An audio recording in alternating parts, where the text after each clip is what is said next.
School of devotion party ની YouTube ચેનલમાં આપનું સ્વાગત છે.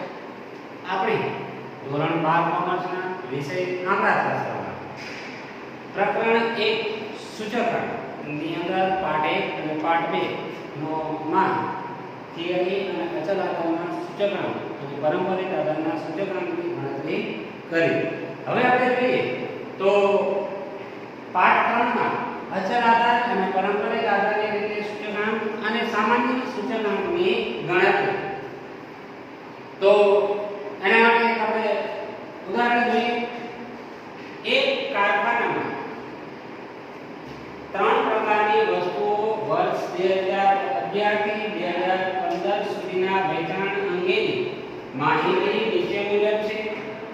તે નીચે મુજબ છે. આ માહિતી પરથી સાદી સરેરાશનો ઉપયોગ કરી એક અચલ આધારની રીતે આધાર વર્ષ 2011 લેતા અને પરંપરિત આધારની રીતે વેચાણનું સામાન્ય સૂચકાંકની ગણતરી કરો. તો સર્વપ્રથમ આપણે એવું કીધું કે અચલ આધારની રીતે સૂચકાંકની ગણતરી કરો. આધાર વર્ષ 2011 ને ગણવાનું. તો અહીંયા આપણે પહેલા અચલ આધારની રીતનું સૂત્ર લખીએ. તો અચલ આધારે સૂચકાંક બરાબર ચાલુ વર્ષની ચલની કિંમત છેદમાં આધાર વર્ષની ચલની કિંમત ગુણ્યા 100.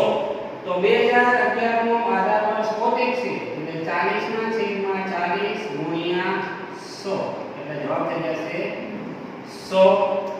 2011 માટે ગણતરી કરીએ આપણે. તો વસ્તુ બી માટે 15 છેદમાં 15 ગુણ્યા 100 બરાબર જવાબ થશે 100. ત્રીજું 22 છેદમાં 22 ગુણ્યા 100 તો જવાબ પણ આનો થશે 100. એ જ રીતે 2011 ની ગણતરી કરીએ તો 2011 નું આધાર વર્ષ 2012 ની ગણતરી કરીએ તો એનું આધાર વર્ષ 2011 થશે. તો છેદમાં આવશે 40 ગુણ્યા 100 જવાબ થશે 150. જવાબ થશે 150. 30 માટે કરીએ 2000 વસ્તુ બી માટે તો છેદમાં 15 ગુણ્યા 100 તો જવાબ થશે 200. જવાબ થશે 200. વસ્તુ 3 માટે કરીએ તો 22 તો જવાબ થશે 200. જવાબ થશે 200. વર્ષ 2003 ની ગણતરી કરીએ તો આધાર વર્ષ આપણા જ લેવાનું 2011 માટે છેદમાં 40 ગુણ્યા 100 બરાબર 200 બરાબર શું આવશે 200. 15 છેદમાં ગુણ્યા 100 બરાબર જવાબ થશે 15 ચોક 60 400 15 ચોક 60 એટલે 400. 22 કરીએ છેદમાં ગુણ્યા 100 56 ભાગ્યા 22 22 દુ 44 અને એટલે 254.5 ની સમથિંગ આવશે. તો 254.5 વર્ષ 2014 માટે કરીએ તો છેદમાં 40 ગુણ્યા 100 તો 4 તારીખ 12 ગુણ્યા 3 એટલે 300 ગુણ્યા 3 એટલે 300. 75 ભાગ્યા 15 ગુણ્યા 100 15 55 એટલે આવશે 500 15 55 એટલે આવશે 500. 60 ભાગ્યા 22 ગુણ્યા 100 22 તારીખ 66 થાય 22 તારીખ 66 તો 200 22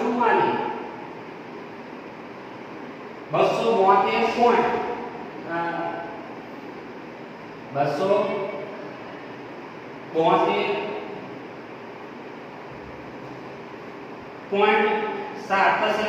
272.7 થશે. 272.7 થશે. 2015 માટે ગણતરી કરીએ તો 2015 માટે ગણતરી કરીએ તો પેલા છેદમાં આવશે 40 ગુણ્યા 100 40 ગુણ્યા 100 તો 4 તેરી 12 એટલે 300 350 થશે 4 તેરી 12 અને 50 ને એડ કરીએ એટલે 5 તેરી 140 5 જો 140 એટલે 350 15 વડે ભાગી ગુણ્યા 100 15 છક ને એટલે આવશે 600 15 છક ને એટલે આવશે 600 છેલ્લે કરીએ 68 ભાગ્યા 22 ગુણ્યા 100 તો 22 કરી 66 એટલે 300 6 વેદા એટલે 300 7.1 22 સત્તા ની આસપાસ થશે એટલે 300 7.1 થશે આ રીતે એનો સૂચકાંક ગણવામાં આવે છે હવે સૂચકાંકમાં આપણે શું કરવાનું સામાન્ય સૂચકાંકના આધારે આપણે સામાન્ય સૂચકાંકની ગણતરી કરવાની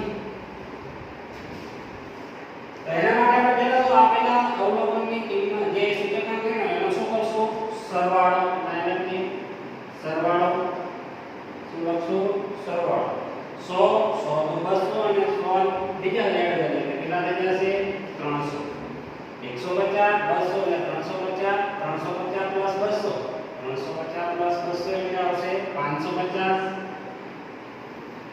200 + 400 એટલે 600 600 + 254.5 એટલે 854.5 854.5 300 + 500 એટલે 800 800 +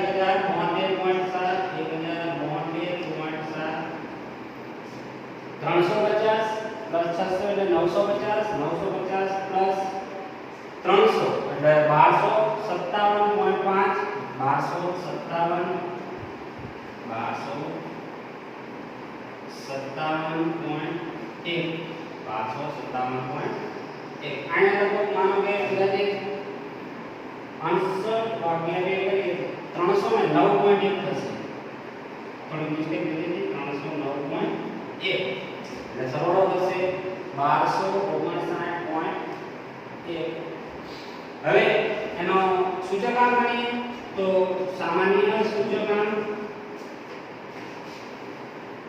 બરાબર સરવાળો છેદમાં 3 સરવાળો છેદમાં 3 તો પહેલા આવશે 300 છેદમાં 3 તો એનો જવાબ થઈ જશે 100 300 ને 3 વડે ભાગીને એનો જવાબ શું થઈ જશે 100 550 ભાગ્યા 3 એટલે આનો જવાબ થશે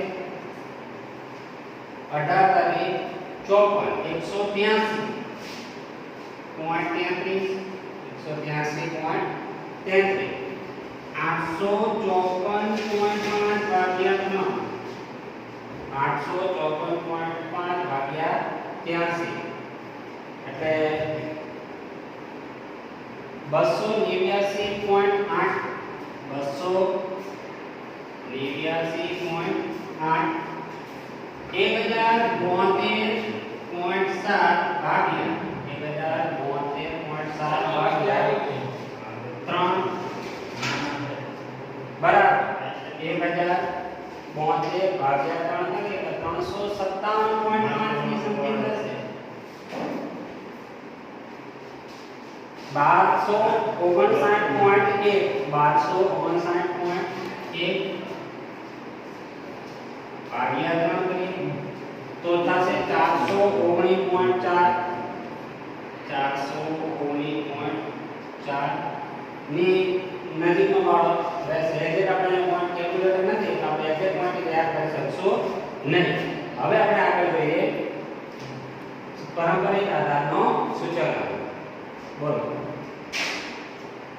હજી અડધો થયો હજી અડધો બાકી સેવ નથી નાખ્યું ને ના હાલો હવે ભરે પડશે ઓલું સ્વાદે આપણે અચલ આધારની રીતે સૂચકાંકની ગણતરી હવે આપણે પારંપરિક આધારની રીતે સૂચકાંકની ગણતરી પારંપરિક આધારની રીતે સૂચકાંકની ગણતરી માટે એનું સૂત્ર ચાલુ વર્ષની ચલ કિંમત છેદમાં અગાઉના વર્ષની ચલ કિંમત ગુણ્યા 100 પારંપરિક આધારની ગણતરીના જે આપણે ટૂંકા દાખલા જોયા પાઠ 2 ની અંદર એમાં કેવું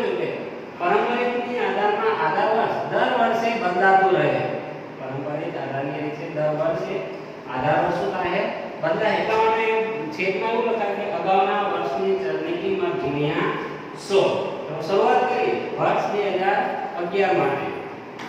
તો વર્ષ 2011 માટે વસ્તુ એનો ભાવ કેટલો 40. તો 40 ના છેદમાં 40 ગુણ્યા 100 બરાબર 40 છેદમાં 40 ગુણ્યા 100 બરાબર જવાબ શું થશે 100.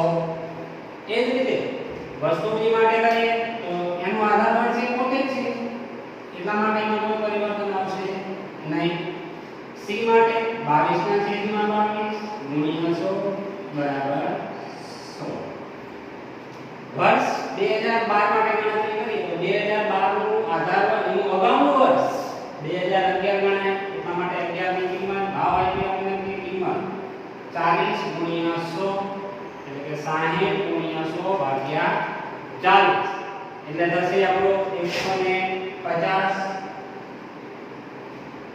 30 ભાગ્યા 15 ગુણ્યા 100 એટલે જવાબ થશે 200. 44 ભાગ્યા 22 44 ભાગ્યા 22 ગુણ્યા 100 બરાબર 200 બરાબર કેટલા થશે 200. 2013 ની વાત કરીએ તો એનો અગાઉનો વર્ષ થશે 2012 એટલે કે નીચેનો છે છેદમાં 60 ગુણ્યા 100 80 ગુણ્યા 100 80 ગુણ્યા 100 ભાગ્યા 60 એટલે 133.33 ની સમથિંગ જવાબ આવશે 133.33 ની આજુબાજુનો જવાબ રહેશે. ત્યાર પછી 2015 નું અગાઉ વર્ષ 2013 નું અગાઉનું વર્ષ છે 2012 તો 30 ગુણ્યા 100 બરાબર 60 ગુણ્યા 100 60 ગુણ્યા 100 ભાગ્યા 30 એટલે 200 થશે. 2013 નું અગાઉનું વર્ષ છે 2012 તો 56 ના છેદમાં 44 56 ના છેદમાં 44 ગુણ્યા 100 એટલે 56 ગુણ્યા 100 56 ગુણ્યા 100 ભાગ્યા 44 એટલે 127.3 ની આજુબાજુનો જવાબ થશે 127.3. આમ તો 29 જેવો ગાળો આવશે પણ આપણે રાઉન્ડ ફિગર તરીકે 2 પોઈન્ટ ના લેતા 1 પોઈન્ટનો સમાવેશ કરીએ એટલે 29 ને 30 માં આપણે કન્વર્ટ કર્યા. 2014 નું આધાર વર્ષ ગણીએ તો 2014 માટે આધાર વર્ષ કયું થશે 2013 તો 2013 એટલે 80 2013 એટલે 80 ગુણ્યા 100 2013 80 ગુણ્યા 100 તો જવાબ થશે 150 જવાબ થશે 150.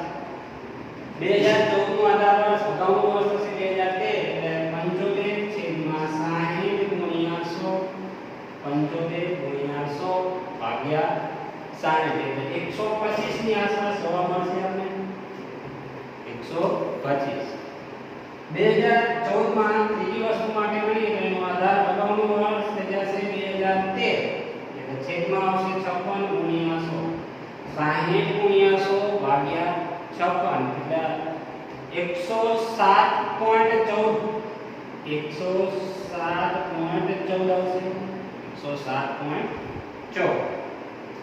2015 ની વાત કરીએ તો 2015 નું અગાઉનું વર્ષ 2014 અને છેદમાં આવશે 120 ગુણ્યા 100 140 ગુણ્યા 100 ભાગ્યા 120 એટલે 116.67 વસ્તુ બી માટે ગણી એનો અગાઉનું વર્ષ હશે 2014 એટલે છેદમાં 75 ગુણ્યા 100 90 ગુણ્યા 75 છેદમાં ભાગ્યા 90 ગુણ્યા 100 ભાગ્યા 75 એટલે થશે 120 એટલે થશે 120 છેદે 68 ભાગ્યા 60 68 ભાગ્યા 60 ગુણ્યા 100 68 ગુણ્યા 100 ભાગ્યા 60 કરો એટલે 113.33 થાય. આ રીતે આપણે અચળ પારંપરિક આધારની રીતે સૂચકાંક ગણીએ. હવે એનો સામાન્ય સૂચકાંક ગણવામાં તો સામાન્ય સૂચકાંક માટે આપેલા જે વર્ષ છે એની વસ્તુઓનો શું કરશું સરવાળો એટલે માટે એને કે સરવાળો 100 200 અને 300 150 + 200 + 200 એટલે 550 133.33 + 200 એટલે 333.33 પ્લસ 127 એટલે 433.33 27 અંદર એડ કરીએ 27 એડ કરીએ એટલે 160.63 જેવો થશે 460.63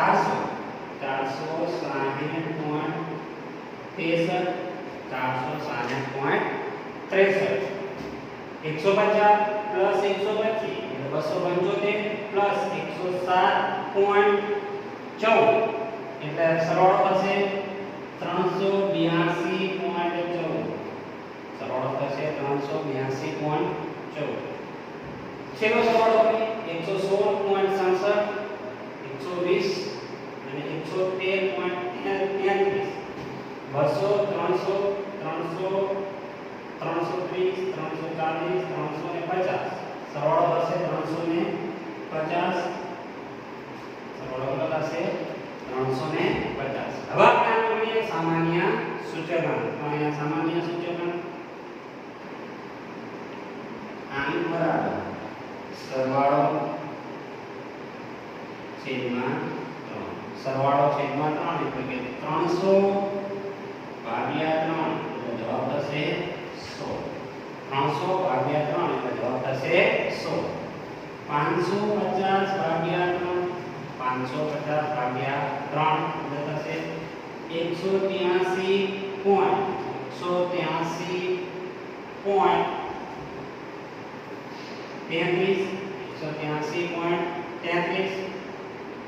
460.30 એટલે ભાગ્યા 3 150 150 એટલે 153.54 થશે 153.54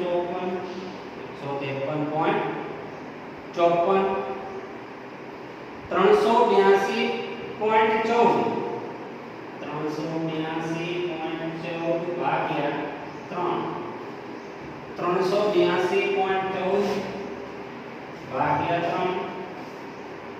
તો 12 તારીખ 36 એટલે 127.38 અને છેલ્લો પોઈન્ટ કરીએ 350 ભાગ્યા 3 350 ભાગ્યા 3 12 તારીખ